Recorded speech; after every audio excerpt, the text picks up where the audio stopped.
When you take the old Roman road between the towns of Bethune and Lens in northern France, you cross over the Loos Battlefields from 1915, and as you top a rise, there on your left is a cemetery surrounded by high walls. Here, the missing of Loos, the Loos Memorial. We're standing on a viewing platform overlooking a British cemetery in northern France. Behind us is a main road, a busy road, that runs from the town of Bethune across to the town of Lens. It's an old Roman road that cuts right across this part of the old front line, a battlefield most closely associated with 1915. We're right in the heart of where the Battle of Loos was fought that year in September and October. The cemetery beneath us is Dud Corner Cemetery, so named because there was a German defensive position here, a redoubt, the Lens Road redoubt, which it was said that in front of it was a large number of unexploded dud shells, and so it was Dud Corner Cemetery. We'll return to the cemetery itself another day, but it's the walls of the cemetery that we're interested in, not just walls that delineate the cemetery on the landscape. These are memorials to the missing. This is the Loos Memorial, and that's what we're going to look at. But before we get to the point where we begin our walk along some of those panels of the Loos Memorial and discuss some of the stories of the men who are commemorated here, what can we see from where we are? Well, this is an unusual feature that we're on, this viewing platform in a cemetery. It was built as part of the design of the cemetery in the 1920s to allow a visitor to come up the steps, the Portland stone steps, to stand up here and look out across this essentially flat landscape where the Battle of Loos was fought in 1915. We can see how the battlefield here is devoid of cover, which was a great factor in the casualties that were suffered here in 1915. And we can see pretty much all of the battlefield from here. If we look behind us, we're close to Maroc, Cité Maroc, one of the mining villages here. This is a mining area of northern France, the richest coal seam in this area of France, and a coal mining industry that no longer exists today. But we see here and there on this landscape the reminders of it, bits of the old lifting gear from the colliery, from the pit heads, and also the slag heaps, the discarded coal that stand today like monoliths as a memorial, really, to the industry that once dominated this part of France. Two large slag heaps can be seen just behind us to our right, and they sit on the site of what the British called the double crassier. It looked very different in 1915 for the whole of the war, really. It was a flattened off slag heap with a railway line running across the top of it. We discussed it a little bit in a walk that we did in one of the podcasts in the 47th London Division sector. That's the area where they fought in the opening stage of the Battle of Loos, and where there was a diversionary attack there involving the King's Royal Rifle Corps and the Royal Sussex on the 30th of June 1916. So we can see that, and then we swing round and look to the north. We're looking basically right up across the battlefield where the attacks went in on the 25th of September 1915, the first day of the Battle of Loos. One witness here called it unfavourable ground, and when you look at this battlefield, you can see it's not the best place to attack. This was a tipping point in the war in some respects, because it was the first point in which large numbers of men from Kitchener's army were used in a big battle. We tend to think that was the Somme, but the Battle of Loos was the first occurrence in which large numbers of new army, Kitchener's army units that had been raised in 1914 went into battle. It was also an operation that saw an increased use of artillery. The shell scandal of 1915, which at one point had seen British guns on the Western Front rationed to the number of shells they could fire each day, this wasn't a problem at the Battle of Loos. There was a massive amount of artillery, and it was the first demonstration that if you just chuck shells at the enemy, it doesn't necessarily mean that they'll all be wiped out. The power of the artillery was immense. This was something that we would see both here at Loos and on the Somme the following year, but it needed to be used intelligently, and that was something that was developed over the course of the next year. It was also a point in which the British Army used gas, poison gas, for the first time. So this was a move away from the earlier battles of the war, in which both sides were struggling to come to terms what trench warfare was all about.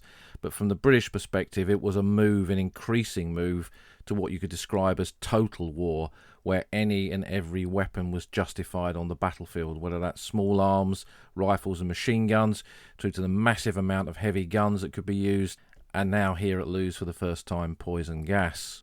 Loos saw this intense period of fighting in September and October 1915, and almost every part of the landscape that we can see from up here was touched by that, but it was a short-lived battle. And after the Battle of Loos, when it closed in October 1915, this became a quiet sector of the Western Front in which units were rotated.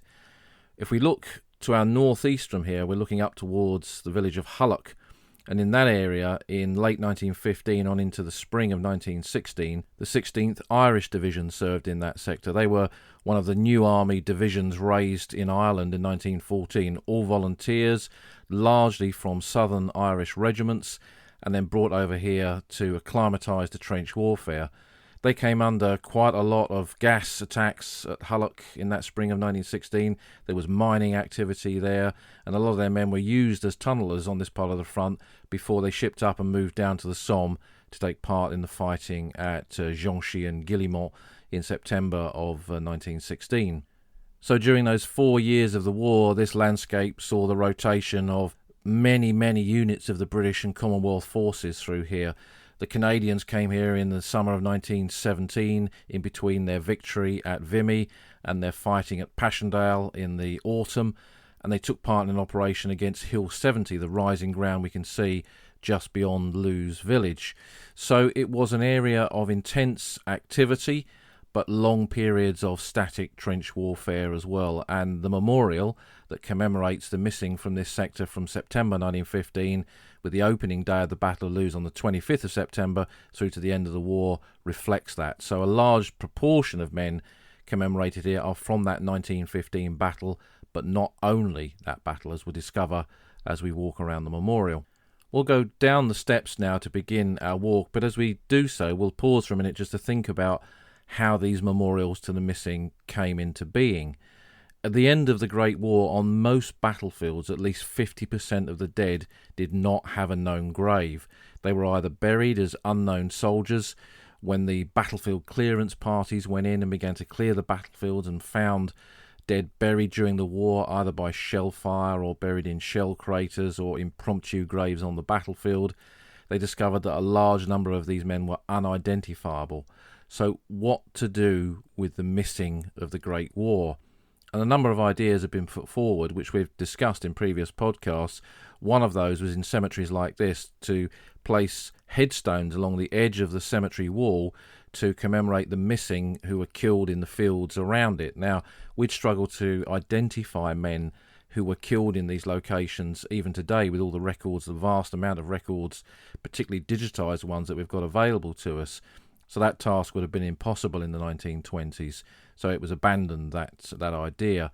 Instead, people like Rudyard Kipling, who we'll speak about shortly, came up with this idea of memorials to the missing, where panels would be placed on monuments to list the missing by name, so that the families of those men who had disappeared and had no sepulchre on the battlefield, no grave to go and see, they would be able to come and touch a name on a wall, and for them it would be what we would perhaps now call closure. That was the idea behind it. It seemed cruel that having a son who'd been killed and there was no trace of his grave, to not commemorate him in any way like this would be an even crueler blow to the families concerned. So that's how these memorials came about. And we know of the great memorials like the Menin Gate at Ypres and the Tynecott Memorial and the Chapval Memorial on the Somme, but some of the smaller ones like Loos often tend to be a bit neglected. And as we go forward with the podcast, we'll do more and more podcasts about some of these lesser known memorials to the missing of the Great War. So what is the Loos Memorial and who does it commemorate? Let's have some statistics about the memorial to the missing that we're looking at in this podcast. The Loos Memorial was designed by Herbert Baker, one of the principal architects of the Commonwealth War Graves Commission, and it was unveiled on the 4th of August 1930.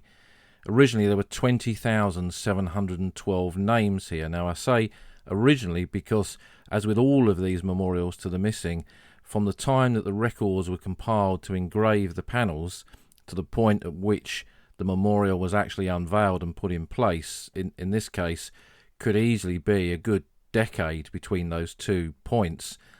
The battlefields were being continually cleared, and men, the graves of men, the remains of men were found on these battlefields. So by the time monuments like this were unveiled, some of the men listed on the panels here actually already had a marked grave because their bodies had been found in the interim period. And there's a good example of this if you go to Cabaret Rouge Cemetery in northern France, close to the village of Souchez, not far from Vimy Ridge. That was a main concentration cemetery for that area of northern France. And there's quite a few Battle of Loos plots in there. And when you look at them, a large number of the graves of those men are men who were found in that 1920s period and who are also commemorated here on the panels of the Loos Memorial. Now, when you look them up now, their names are recorded in the Commonwealth War Graves Commission database in the cemetery where they're buried, Cabaret Rouge. But if you looked at some original copies of the Loos Memorial, they're also listed there. So when I say 20,712 names, that's the figure given in the original register. Today, the Commonwealth War Graves Commission website states that over 20,000 men are commemorated here. So that reflects the changing nature of commemorations at sites like this. And of course, it's something that didn't stop in that interwar period. It's something that continues today. In the years that I've been visiting these battlefields here at Loos, identified soldiers have been found. So they're now buried in marked graves on the battlefield. Loos British Cemetery is a good example of that, but their names are also commemorated here. This is not a memorial where they have removed any names as yet, but that could happen if and when any of the panels are replaced. Of those 20,712 names originally carved on the memorial panels of the Loos Memorial, there were 5 regiments who had the highest proportion of names amongst them, a top 5 if you like, and they were all Scottish regiments. The Black Watch had 829 names on the memorial, the Cameron Highlanders 814, the Highland Light Infantry 697, the Gordon Highlanders 678, and the King's Own Scottish Borderers 671. So that's an incredible proportion of the 20,000 just with those 5 regiments. Why so many Scottish regiments represented there? Well, the Battle of Loos in 1915 was very much a Scottish battle. The 9th Scottish Division took part in the operations. They were the very first Kitchener's Army, New Army Division to be formed in 1914. They were part of what was called the first 100,000, the first 100,000 men to enlist in the New Army, Kitchener's Army. But also on the ground where we're standing now, in the battlefields we can see in close proximity to the Loos Memorial, the 15th Scottish Division fought here. So with 2 Scottish formations taking part in the initial assault, both of them suffering heavy casualties, it's not surprising really that we see so many Scottish regiments represented in those statistics showing just how many regiments suffered and how many men from those regiments were posted missing during the battle here in 1915. Now, one of the things that I've got in front of me as I record this episode of the podcast is an original copy of the introduction to the Loos Memorial. Now, when all of these memorials were built, there was a corresponding set of registers for them, just like there are cemetery registers. And the original memorial registers were published with brown covers to distinguish them from the grey covers of the registers for cemeteries. And for each memorial, there was an introductory volume that gave the history of the battles that are covered by the names on the memorial, a map, some other information, and quite usefully a list of all of the regiments represented on the memorial and the number of commemorations that they have. So you can go through that list and pick out information along the lines of that I've already outlined. So you can pick out a top 5 or certain units that you're interested in and see how many missing they had for that particular sector of the battlefields. These registers and the introductory registers were included in a little locker box somewhere on the cemetery or memorial site. So when you went into a cemetery, there was normally very close by the entrance gate a little bronze locker or a door, bronze door with cemetery register or memorial register engraved on it, and you open that up and inside was, when I first went to the battlefield in the 1980s, they were in very stiff brown folders with the logo of the Imperial War Graves Commission on the front, and tacked inside them was the register. Up in the top right-hand corner of the register box was a little fixture, because originally they were on a little chain, so they couldn't be removed. And in the 80s, there still were some registers that were chained into the box. None of those survive now because they're computer-generated listings, and they're regularly printed because they do suffer in the environment in which these cemeteries have to survive. So during the winter, it was very common that water could leak into the register box and damage the register. Now, when they were printed volumes, there was a cost element there because they had to keep replacing them. Now they can just go to the central office and have a new printout, printed out and bound up and put in the register box. It doesn't take anything away from using these registers, it's just a different approach. But one thing that is missing from quite a lot of the modern registers is some of the detail that was in the originals. So I don't think that for the Loos Memorial, or indeed any memorial, the introductory volume is there that lists, for example, all those regiments and how many names they have on the actual memorial. That information is only findable in original examples of the registers, which turn up on places like eBay. Back in the 80s, when I first used to go across to the battlefields, the Commonwealth War Graves Commission used to sell copies of the original registers for as little as 50 pence a volume. And I was lucky that I bought quite a few, and many others did besides. That they're getting a little bit costly to acquire these days. But Ancestry have scanned quite a few examples of cemetery registers, but I don't think they've scanned, for example, the introduction. So maybe that's a project for the old front line for our website further down the road, who knows. Now, the original copy of the register that I've got in front of me was owned by a family whose son was commemorated on the Loos Memorial, and tucked inside it is a little collection of paperwork. And if you hear some rustling paper like that, it's me moving these sheets around so I can read bits of them to you. And it's quite interesting when we look at bits of ephemera like this that are tucked inside original registers, because it gives us a bit of an insight into the wider history of the memorial. So this is a letter to the family in 1928. So this is a couple of years before the Loos Memorial has been constructed. And it's from the Imperial War Graves Commission, 82 Baker Street, London, W1. Sir or Madam, will you be so good as to note that it has become necessary to change the site and name of the memorial, which will record the name of the soldier whose memorial register from you completed some little time ago, and whose particulars are shown on the attached slip proof. The memorial was originally intended to be sited at Bethune, but will now be erected at Dud Corner Cemetery, Loos. It will be officially known as the Loos Memorial, and the soldier's name referred to will be inscribed on it. Yours faithfully, Fabian Ware, Major General, Vice Chairman, Imperial War Graves Commission. So what we see with a little note like that tucked in is the evolving nature of commemoration by the Imperial War Graves Commission. A number of sites where memorials to the missing were planned, particularly in towns like Bethune or up in Lille, where what became the Plugstert Memorial was eventually moved to Flanders from Lille. What you see is France being increasingly reluctant to have big memorials placed in central locations, particularly in urban areas. So in this case, the men killed on the battlefields where we're standing now were originally planned to be commemorated on the Bethune Memorial. Now, that wasn't possible to erect a memorial of this size in the town of Bethune. So instead, it was moved here, which in many respects is a better location for it, because it's right in the heart of where the fighting took place, particularly in 1915. The other thing that's tucked inside the original copy of the register I've got in front of me is one half of what was called a final verification form.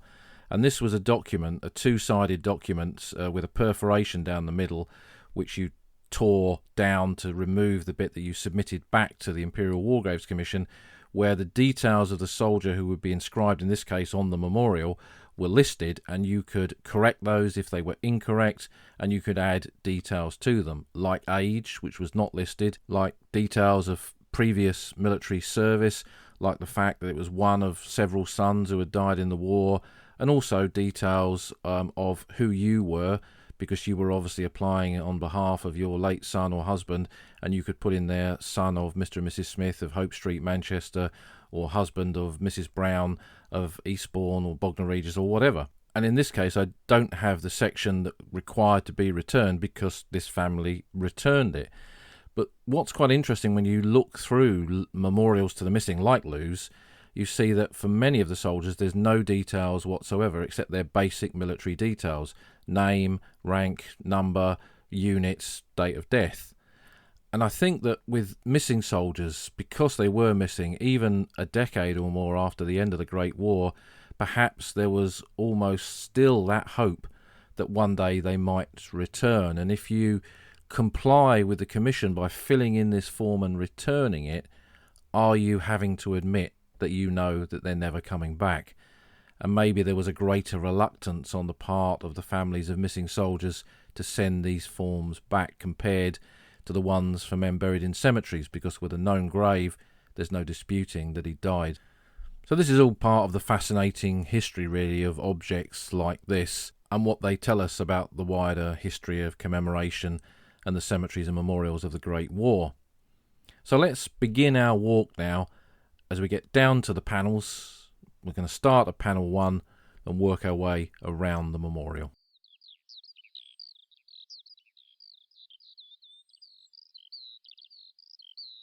We're beginning our walk at panel number 1 of the Loos Memorial. All of these memorials to the missing have numbered panels so that you can easily locate a name on there. You can look the soldier up in the registers, see what regiment he was with, and then look up the panels that cover that particular regiment so you can quickly find his name. They're in the old army order of precedence, and back in the days when there were numbered regiments of foot, 1st Regiment of Foot was the Royal Scots, for example, that order of numbered regiments is the order of precedence, and that's how memorials like this are organised. So it's not an alphabetical listing of regimental names. And panel number 1 is commands and staff. So these are senior officers of the army. And when we look at these names of men under commands and staff, one leaps out, and that's Major General George Hancock Thesiger.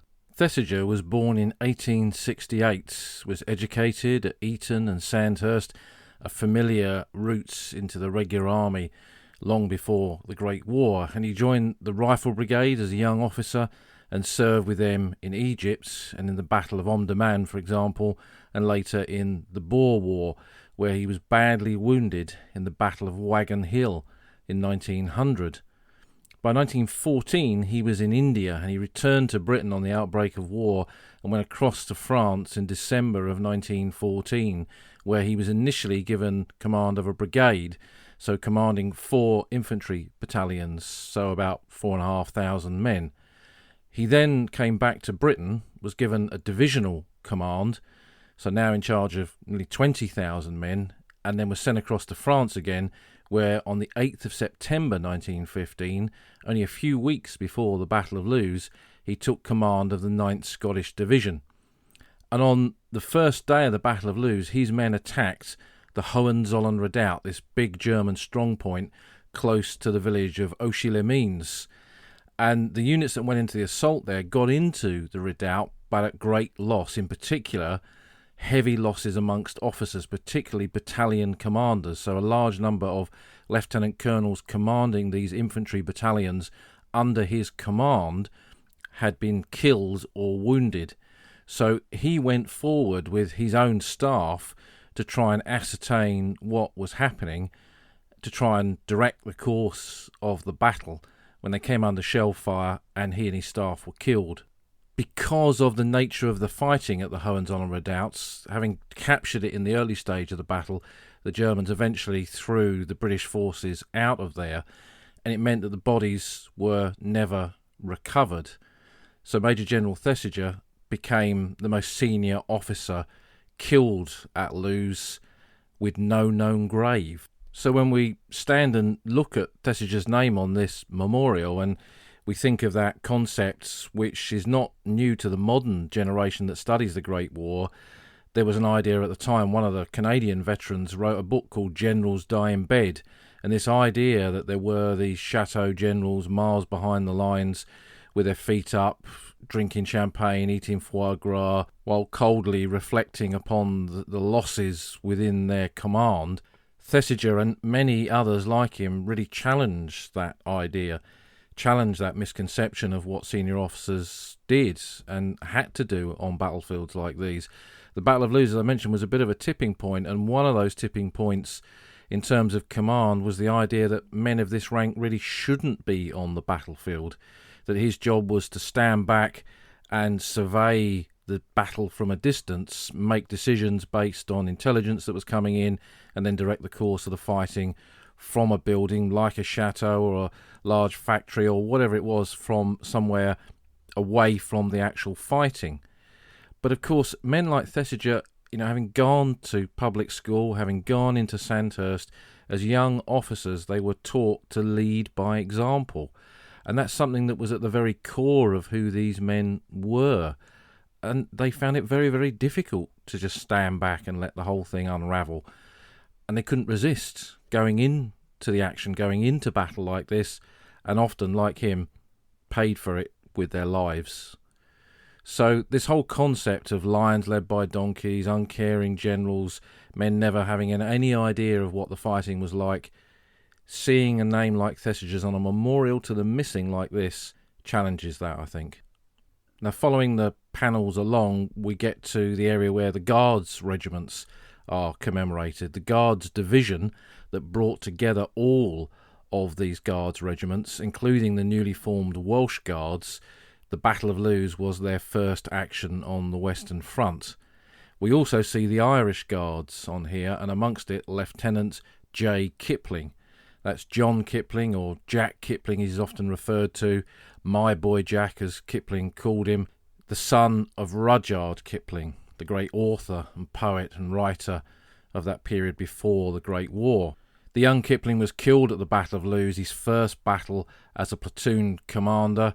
He was last seen somewhere on the slopes of Hill 70 as the units from the Guards Division attempted to capture that part of the German defences, and his body was never found. Kipling spent a lot of time and a lot of money after the war trying to track down what had happened to his son. He agreed to write the regimental history of the Irish Guards, a 2-volume set, which for a man of that reputation was quite unusual to step forward to volunteer to write a regimental history, but he did it so he had access to the Irish Guards records to see if he could find any clue as to where his son had been killed, where he might be buried. He even had private detectives look into this, but nothing could be ascertained, and so John Kipling's name was added to the Loos Memorial, being a missing officer of his regiment.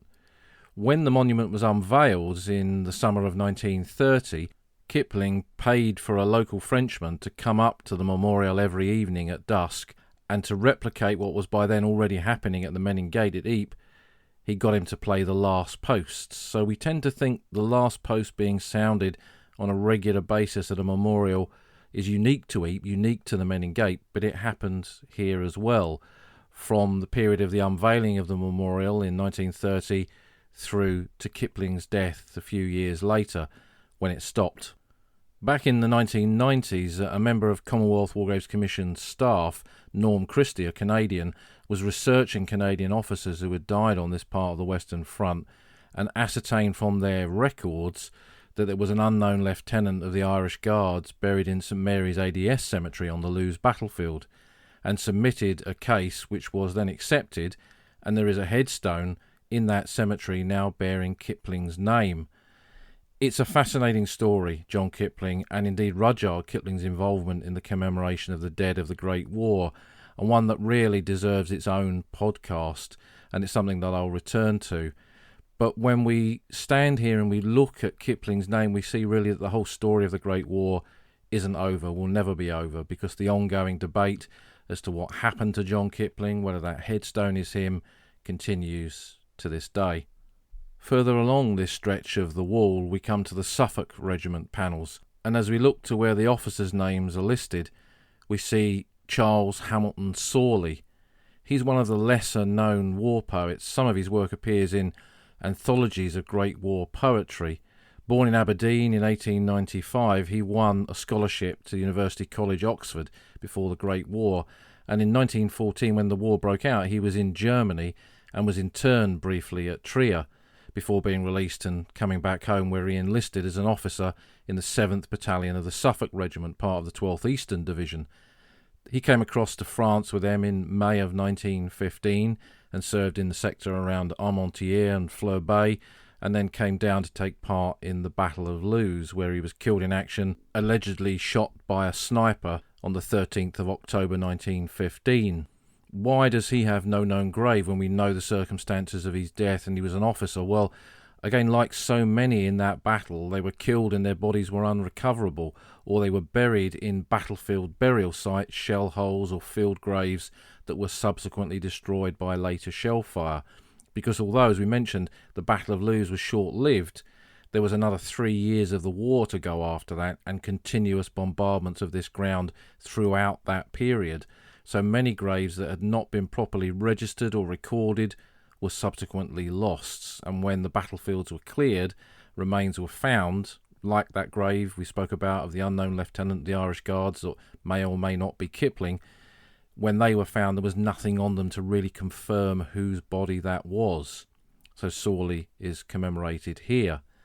I mentioned that he was one of the minor war poets. Like many of those poets in the early period of the war, they followed really that approach of Rupert Brooke, discussing how glorious and wonderful it was to fight and die for your country.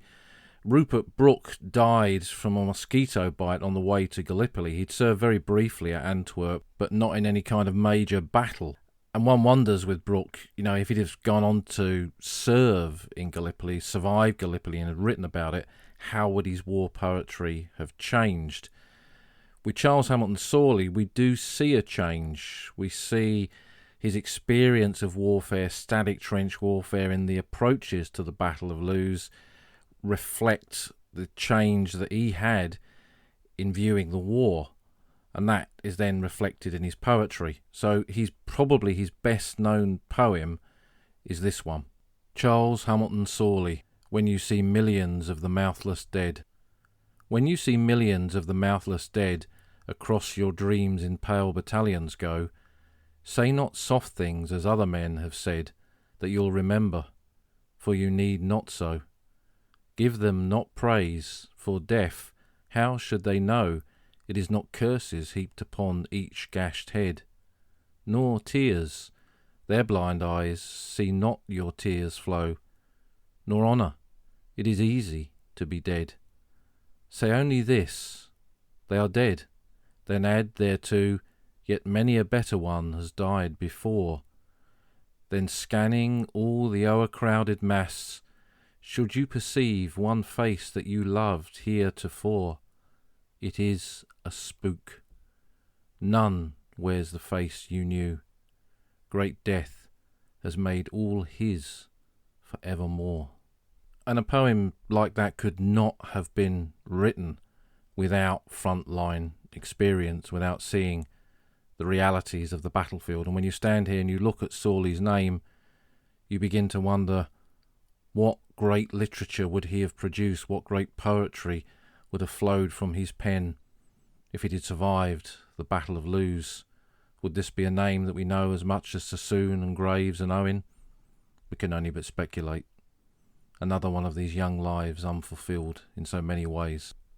Continuing round to the back section of the memorial, we get to the Black Watch panels, and there we find Captain the Honourable Fergus Bowes-Lyon. He was the late Queen Mother's favourite brother.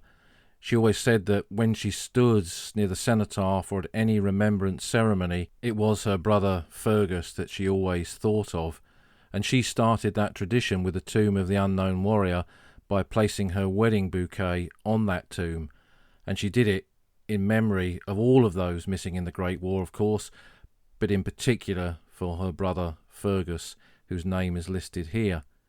He was killed with the 8th Battalion, the Black Watch, in the fighting for the Hohenzollern Redoubt on the 27th of September 1915, aged 26.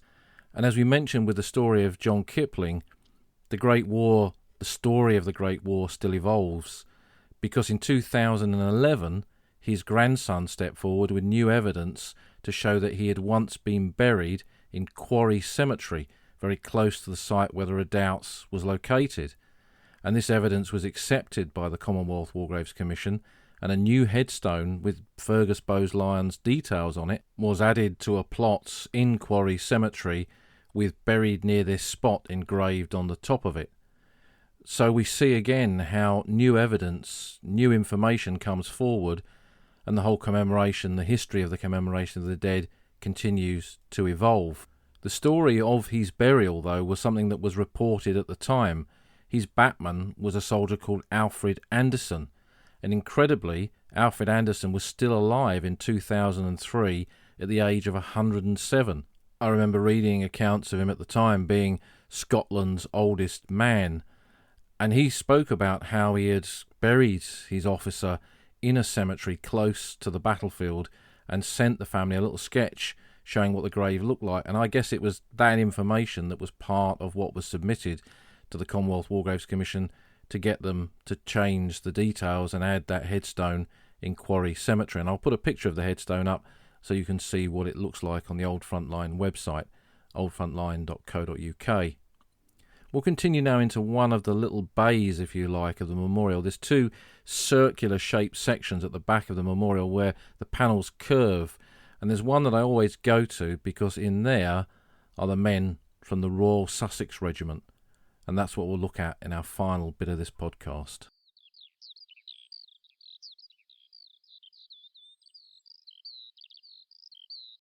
If you listen to this podcast on a regular basis, you'll know that I was born in Sussex and I grew up in Sussex. It's a place just like the Somme, and the landscapes of both those places, the Somme and Sussex, are very, very similar. But it's a place that I have a great attachment to, and its connection to the history of the Great War is one that has occupied me over many, many decades. So as I come to this little alcove here on the Loos Memorial to the Missing, I find the panels of the Royal Sussex Regiment, over 500 names of Sussex lads who were killed on the battlefields of Loos in September and October of 1915. There are men from the 2nd Battalion Royal Sussex Regulars who'd been out since the very beginning of the war in August 1914 who were killed on the first day of the battle on the 25th of September, and others killed right at the end in October. There are men from the 9th Battalion, one of the Kitchener's Army, the new army battalions of the regiment, who were killed in the fighting at Fosse 8 near Auchy-le-Mines on the other side of the Hohenzollern redoubt, having passed through what was left of Major General Thesiger's 9th Scottish Division. The 9th Royal Sussex dug in there and held the ground against all comers until they were relieved, and over 100 of their men, whose bodies were never found, never recovered from that battlefield at Fosse 8, are commemorated here. But it's more than just the regimental history, though. It's when I look at the names on here, it reads like an A to Z of Sussex surnames. Having visited so many villages and towns across Sussex in my research into the war memorials there and the stories of Sussex men who were killed, you recognise names, you come to see names that become familiar to you. And as I scan down the list of names here, I see so many stories, starting with the officers. Captain Humblecrofts, who was a company commander in the South Downs battalions, killed in the attack at Richebourg that fateful day of the 30th of June 1916, the attack on the Boar's Head. And amongst those more than 360 Sussex lads who fell at Richebourg on the 30th of June, over 180 of them are commemorated here, so nearly half of them. And beyond names like Cyril Humblecrofts, who I've mentioned, who that company commander last seen hanging on the German wire in front of the Boar's Head, he was from Waldron in Sussex and educated at Eastbourne College. There are so many stories of these Sussex worthies. Second Lieutenant Aylett Cameron Cushion, a tailor's son from Hastings in Sussex. He'd originally served as an ordinary soldier in the Honourable Artillery Company. He probably has one of the shortest periods of service as an officer in the whole of the British Army in the Great War. There's an excellent book by John Lewis Stimple called 6 Weeks, which is the average life expectancy of officers in the Great War on the Western Front. Aylett Cameron Cushion was commissioned on the 19th of June 1916 and killed in action at Richebourg on the 30th. He was an officer for 11 days before he was killed, leading his platoon into action at Richebourg on that fateful morning. Serving alongside him and also named on the memorial here was Second Lieutenant Francis Griswold from Bognor. His brother was the commanding officer of his battalion, the 11th Royal Sussex, the 1st South Downs, and Colonel Griswold had refused to take his battalion into action when he was shown the plan for the assault on the Boar's Head, because, according to one of the veterans that I interviewed back in the 1980s, he stated to his brigadier and his divisional commander that he wasn't prepared to sacrifice his battalion as cannon fodder. He was relieved of his command and had to sit back and watch the show go in. And amongst the men who went forward that morning was his brother, who was killed and his body never found. Colonel Harmon Griswold really lived in the shadow of that decision, in the shadow of all those losses, and in the shadow of the loss of his own brother. And I think of that story and I think of that moment every time I come here and see Griswold's name. I spent a few years in Bognor, and the Griswold family, lived in a street called the Den. They had a house there, and I lived in the Den for about 6 months. So I walked in and around their world, and it's how, I suppose, all these connections that we have here in Britain, how they extend across to the Western Front, how we weave our way through the histories of so many men and indeed women like this. But it's not just the officers that are listed here. Ernest George Funnell was a private soldier in the South Downs battalions, also killed at Richebourg. I have his memorial plaque. It's blackened and it's twisted and it's warped because he lived in Eastbourne. He came from Eastbourne, and the street that he lived in central Eastbourne was bombed in the Eastbourne Blitz in the Second World War. And this plaque was almost certainly in there when that bombing took place. The house was completely destroyed. Was it the only fragment of his sacrifice that his parents managed to rescue from their house? Again, it's one of those objects that connects us not just to the events here on the Western Front, but the wider history of the 20th century. An object created by one world war, damaged and almost destroyed in another. And in the rural communities of Sussex, there were many big families that contributed to the raising of these Kitchener's battalions, including those South Downs battalions, which, when they were formed in 1914, the 11th, 12th and 13th Royal Sussex, the 1st, 2nd and 3rd South Downs, they represented the whole county in a way that no previous battalion in the regiment had ever done. And those losses at Richebourg alone on the 30th of June 1916 affected 77 towns and villages in Sussex. When you add the wounded into that calculation, there cannot have been a single Sussex community not affected by the Boar's Head. So there are many pairs of brothers here, and some brothers whose brothers were killed the same day as them who were buried elsewhere. The Blaker brothers, whose medals that I have from Worthing, one is commemorated on the memorial here, another one buried at St Vast Post Cemetery close to the battlefield at Richebourg. And when you scan down the list of names, you see surnames repeated twice. And then when you get to P, you find one repeated 3 times, the Pannell brothers, also from Worthing. There were 4 brothers in the South Downs battalions, and on the 30th of June 1916, 3 of them were killed in action, their bodies never recovered and commemorated here, and one taken prisoner who spent the rest of the war as a prisoner of war in Germany. What a devastating blow that moment must have been to their parents back home in Worthing when they received that telegram that 3 sons had died, one still survived, but he was a prisoner of war. We can only but imagine how they felt and what that did to the family. So when I stand here and I look at these names, I can understand to a degree how Siegfried Sassoon described these men as nameless names.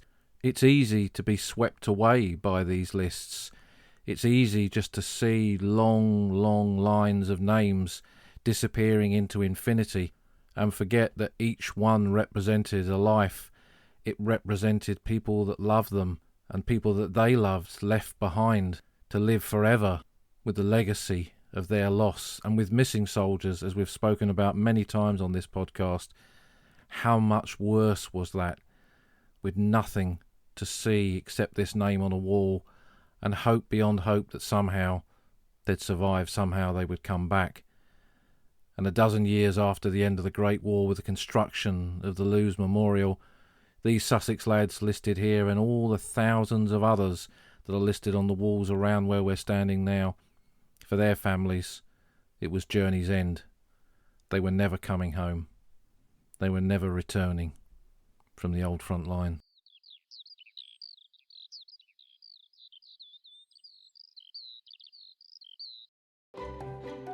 You've been listening to an episode of The Old Front Line with me, military historian Paul Reed. You can follow me on Twitter at Somcor. You can follow the podcast at Old Frontline Pod. Check out the website at oldfrontline.co.uk, where you'll find lots of podcast extras and photographs and links to books that are mentioned in the podcast. And if you feel like supporting us, you can go to our Patreon page, patreon.com/oldfrontline, or support us on Buy Me a Coffee at buymeacoffee.com/oldfrontline. Links to all of these are on our website. Thanks for listening, and we'll see you again soon.